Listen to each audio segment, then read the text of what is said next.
All right, welcome back. We are discussing the big developments at the SCO Summit and key takeaways and impact on the region. Let me go across to Ash Jain of Atlantic Council. Ash Jain, we saw several key bilaterals on the sidelines of this meeting. How would you read the meeting between Prime Minister Modi and President Putin? Well, clearly this was Russia's attempt, Putin's attempt to show the world that Russia is not isolated. From Russia's point of view, India is an important partner. It is important for Putin to show that he has maintained global relations with important and powerful countries around the world, despite the Western sanctions and the efforts to isolate him for the war in Ukraine. And Modi, from his perspective, sees the need to continue to engage with Russia, primarily because Russia provides a cheap source of oil and energy supplies. So I think this was interesting for the two of them to have a chance to discuss greater cooperation, particularly on the energy and economic side, and to show that, at least from the Russian perspective, that they do have friends and they have partners, despite the war in Ukraine.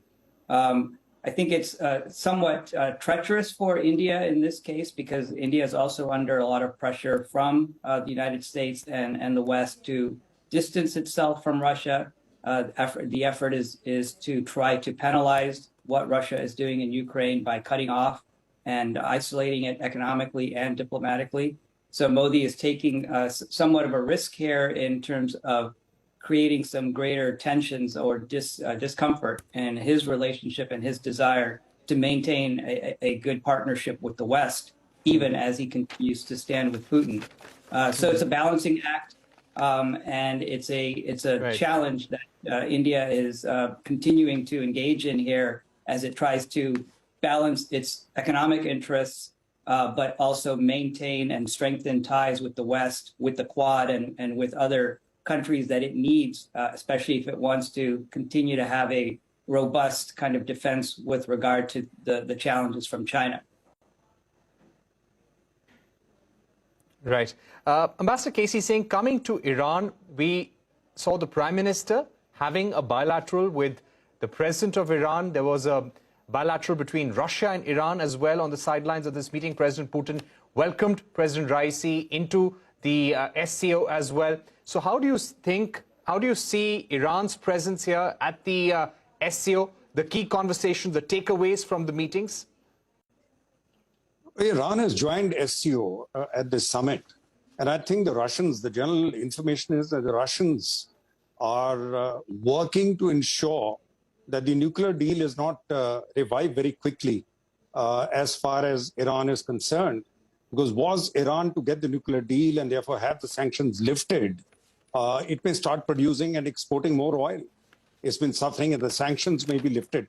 Because the West, between Russia and Iran, today, Iran is seen as a lesser evil, and therefore they would like to take the sanctions off and wean it away. And that is a way where you need, they need the energy prices to come down with the US November midterm elections coming up. Russian attempt would be to encourage Iran not to go down that path and remain with them. Iranians, as usual, will play both sides or multiple sides. They are past masters at that. There won't be an easy solution because the Americans will have to get the Saudis, the Emiratis, and the Israelis on board to really get Iranian nuclear deal resurrected. So that is the game there. But essentially at these summits, what were the leaders there for? Xi Jinping came because his zero COVID policy is leading to a slowdown of the Chinese economy, and he has next month the extremely important Communist Congress meeting, where he wants the limit on the 2 terms to disappear, and he continues then forever as the leader of China. For Putin, it was important to show that he's not isolated. He's had a severe setback militarily in Kharkiv. His military is under pressure, and was he to lose Kherson, where now the pressure is building up, you may see internal changes in Russia, and that is a danger in engaging Russia at the cost of even offending the West. If tomorrow Putin doesn't stay, then all the investment you are making would not be worthwhile. And therefore, it's this balancing. And that's why the Ukraine word is not mentioned by anyone. Even India didn't bring it up, maybe not by name.